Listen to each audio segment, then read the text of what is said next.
Hello friends, welcome to Velu சமையல். இன்றைக்கி என்ன ரெசிபினா நம்ம மாம்பழ கேசரி பார்க்க போகிறோம். அதை நம்ம எப்படி செய்வோன்னு பார்ப்போம். வாங்க.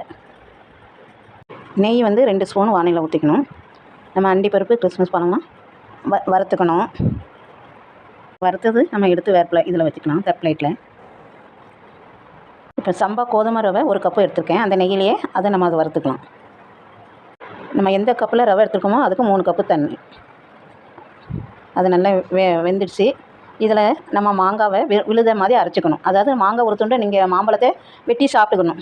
புளிப்பாக இருந்தால் புளிப்புத்தன்மை மாம்பழத்தை போடாதீங்க. இனிப்பு உள்ள மாம்பழத்தை வெட்டி மையாக அரைச்சி 1 கப்புக்கு வாங்கினா 1 கப்பு அதே மாம்பழத்தை எடுத்து நீங்கள் அதை போட்டுக்கலாம். அதை அரைச்ச விழுத போட்டு ஜீனி வந்து உங்களுக்கு இனிப்புக்கு தந்தால போட்டுக்கலாம். நான் ஒரு 100 போட்டிருக்கிறேன். அதை நல்லா இப்போ கிளறி விடணும்.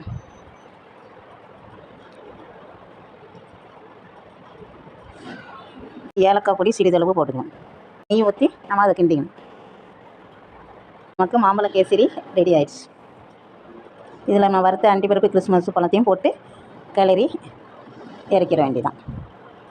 வேறு பவுலில் சேவ் பண்ணிடலாம். இப்போதைக்கு நமக்கு மாம்பழ கேசரி ரெடி ஆயிடுச்சு. இந்த ரெசிபி உங்களுக்கு பிடிச்சிருக்குன்னு நினைக்க நீங்களும் ட்ரை பண்ணி பாருங்கள். கமெண்ட்லாம் சொல்லுங்கள். அடுத்த வீடியோவில் நம்ம பார்ப்போம். தேங்க்யூ.